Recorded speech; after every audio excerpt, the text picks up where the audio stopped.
अस्सलाम वालेकुम। मेरा नाम डॉक्टर तलहा है। मैं न्यूरोलॉजिस्ट हूँ और रावलपिंडी पाकिस्तान में प्रैक्टिस करता हूँ। आज की मेरी टॉक का उन्वान है, क्या मिर्गी के मरीज़ नॉर्मल ज़िंदगी गुजार सकते हैं या नहीं। मिर्गी एक ऐसा मर्ज़ है जो दुनिया भर में पाया जाता है और दुनिया की तकरीबन 1% आबादी को मिर्गी का मर्ज़ लाहिक है। मिर्गी के मर्ज़ में ज़्यादातर लोगों को ऐसे दौरे होते हैं जिसमें वो बेहोश हो जाते हैं, जिसमें आंखें उनकी ऊपर मुड़ जाती हैं, झाग निकलती है, जिस्म अकड़ता है, झटके लगते हैं, पेशाब ख़ता हो जाता है।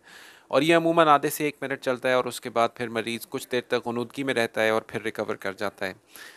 इस दौरे के दौरान मरीज़ को चोट भी लग सकती है। अगर वो घरेलू खातून हैं और खाना वगैरह पका रही हैं, रोटी पका रही हैं, तो चूल्हे पे गिर के आग लग सकती है उनको।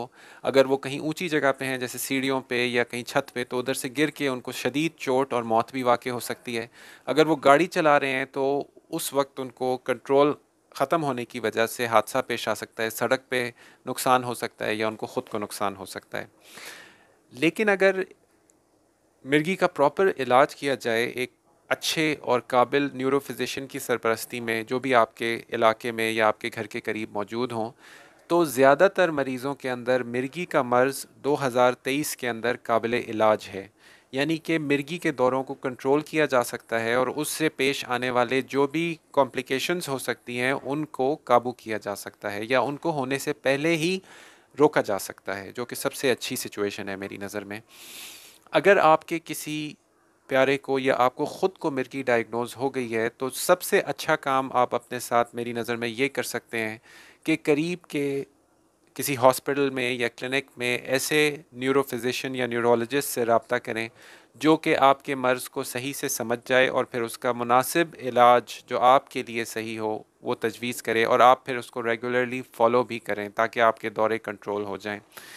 ज़्यादातर लोग ये समझते हैं कि जब एक दफ़ा मिर्गी हो जाए तो नॉर्मल लाइफ को गुजारने का तसव्वुर नहीं है। मैं इस चीज़ से बिल्कुल डिसएग्री करता हूँ और मैं ये समझता हूँ कि ये फ़रसूदा ख़यालात हैं, उस दौर की बातें हैं जब कि मिर्गी का ना ही प्रॉपर डायग्नोसिस अवेलेबल था, तशख़ीस भी सही नहीं थी और जो दवाएं आजकल के दौर में मौजूद हैं वो भी प्रॉपरली अवेलेबल नहीं थीं और मिर्गी को एक नफसियाती मर्ज़ तस्वुर किया जाता था या फिर जिन्नात और आसेब का असर। और इसी की वजह से लोग फिर इसका प्रॉपर इलाज नहीं करते थे, दम दम करा लेते थे या फिर कोई तावीज़ वगैरह लगा लेते थे या जादू का तोड़ कराते थे और बस इसी तरह छोड़ देते थे और समझते थे कि ये बाजी हम हार चुके। आजकल के दौर में ऐसी अच्छी दवाएं मौजूद हैं जिससे एपिलेप्सी के पेशेंट्स के दौरे कंट्रोल हो सकते हैं। जो भी चीज़ें हम करना चाहते हैं अपनी ज़िंदगी के अंदर, मिसाल के तौर पर पढ़ाई लिखाई, वो हम कर सकते हैं। अपनी नॉर्मल डे टू डे ज़िंदगी, रोज़मर्रा ज़िंदगी गुजारना जिसके अंदर हमें अपना ख्याल रखना, नहाना धोना, कपड़े चेंज करना, वॉशरूम की ज़िम्मेदारी, खाना पीना, वो सारे काम कर सकते हैं। फिर उसके बाद जब तालीम ख़त्म हो तो नौकरी कर सकते हैं मिर्गी के मरीज़, या अगर उनका कोई फैमिली बिज़नेस है वो भी कर सकते हैं, या फिर कोई खेती बाड़ी वगैरह करते हैं उसके अंदर मिर्गी का मरीज़ हिस्सा ले सकता है। बिल्कुल चंद ऐसे प्रोफेशंस हैं जो मिर्गी के मरीज़ों को नहीं करने चाहिए। उसके अंदर एक तो ऐसा जिसके अंदर आपको पब्लिक ट्रांसपोर्ट की गाड़ी चलानी पड़े, जैसे बस या कोई वैगन वगैरह चलानी पड़े, तो ये आपके लिए बिल्कुल भी मुनासिब पेशा नहीं है, क्योंकि अगर आपको दौरा हो गया खुदा न ख्वास्ता या देख लिया किसी ने, तो लोग आपको गाड़ी नहीं चलाने देंगे।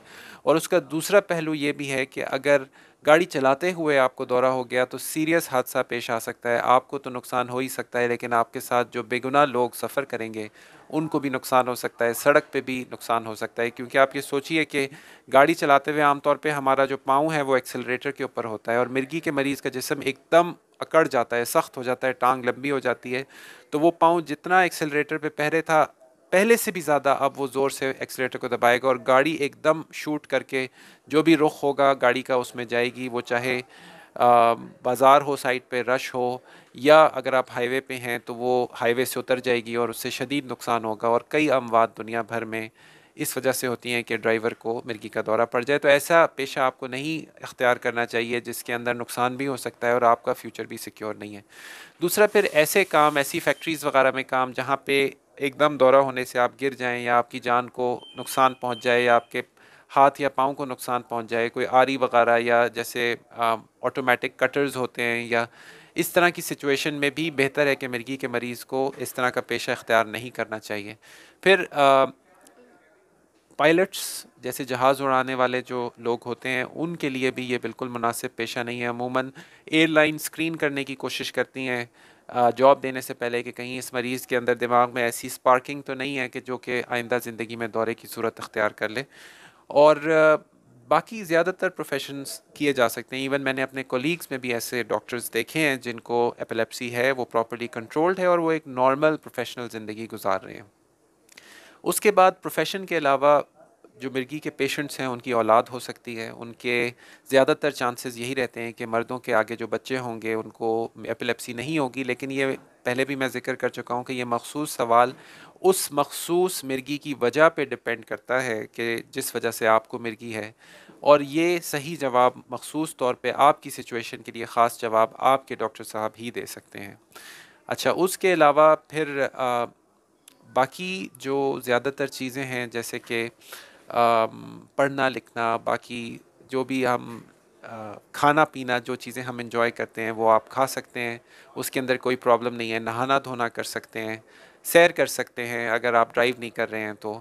اس کے علاوہ لوگ سمجھتے ہیں کہ جھلمل روشنی کی وجہ سے دورہ ہو جاتا ہے. زیادہ تر سچویشنز میں ایسا نہیں ہوتا. لوگ سمجھتے ہیں کہ پانی کا جو بڑا جو باڈی ہے یعنی ریور یا کوئی جھیل وغیرہ دیکھنے سے دورہ ہو جاتا ہے. اس بات میں بھی زیادہ تر سچائی نہیں ہے. تو ان چیزوں میں کوئی بھی پرابلم نہیں ہے, یہ آپ کر سکتے ہیں. اور کھانے کا کوئی خاص پرہیز ہم مرگی کے مریضوں کو نہیں بتاتے ہیں. وہ نارمل ویسے ہی ایک ہیلتھی ڈائٹ کھائیں جیسے باقی سارے لوگ کھاتے ہیں. اس کے بعد بچیوں میں تھوڑا سا ایڈیشنل ایشو یہ رہتا ہے کہ کیونکہ انہوں نے وہ حاملہ ہو جاتی ہیں شادی کے بعد, تو ان کو اپنے ڈاکٹر صاحب سے لازمی کنسلٹ کرنا چاہیے شادی ہونے سے بھی کئی مہینے پہلے, تاکہ ان کے ڈاکٹر صاحب وہ مناسب چینجز کر دیں ان کی دواؤں میں جو ان کے لیے, ان کے بچے کے لیے سیف ہو اور جس کے ساتھ حمل کیری کرنے میں کوئی پرابلم نہ ہو, اور آئندہ جب ان کو دودھ پلانے کا مرحلہ آئے تو اس میں بھی کوئی پرابلم نہیں ہونی چاہیے. مرگی کے پیشنٹ کو اس چیز کی دھیان رکھنا چاہیے کہ جب وہ چولہے کے سامنے ہو تو یہ نہ ہو کہ دورہ, خاص طور پہ اگر کنٹرول نہیں ہے دورے, تو ان کو چولہے کے سامنے نہیں جانا چاہیے, یا ایسی جگہ نہیں کھڑا ہونا چاہیے جہاں اگر اچانک دورہ ہو گیا تو اس سے ان کو نقصان پہنچ جائے. باقی اگر صحیح دوا ہے تو بچے ہونے میں کوئی مذائقہ نہیں ہے. دورے کنٹرولڈ بھی ہیں تو آف کورس, اور پھر وہی بات کہ زیادہ تر چانسز نہیں ہوتے ہیں اگلی نسل میں مرگی آنے کے, لیکن اس کا مخصوص جواب آپ کے ڈاکٹر صاحب ہی آپ کو دے سکتے ہیں. اور بہت سارے ایسے ادارے ہیں جو مرگی کے لیے کام کر رہے ہیں. سب سے بڑا ایشو جو مرگی کے پیشنٹس کا آتا ہے وہ دواؤں کا ہے, کیونکہ دوائیں ایکسپینسو ہوتی ہیں اور اس کو مہینہ در مہینہ سپینڈ کرنا ہوتا ہے. بہت سی دفعہ میں دیکھتا ہوں کہ اللہ ہمارے خاندانی نظام کو برقرار اور قائم اور دائم رکھے, جو ماں باپ ہوتے ہیں وہ سپورٹ کرتے ہیں. ایون شادی شدہ بچیوں کے جو ماں باپ ہوتے ہیں وہ ان کو شادی کے بعد بھی ان کی دواؤں کے لیے سپورٹ کرتے رہتے ہیں. تو اللہ ان کو جزائے خیر دے. اگر آپ کے ذہن میں کوئی سوالات ہیں تو آپ لکھ کے بھیج سکتے ہیں. ہم کوشش کرتے ہیں کہ ان کا جواب دیں. ہر ایک سوال کا جواب دینا ممکن تو نہیں ہوتا ہے. اپنا بہت بہت خیال رکھیے گا, ہمیں دعاؤں میں یاد رکھیے گا. السلام علیکم ورحمۃ اللہ وبرکاتہ.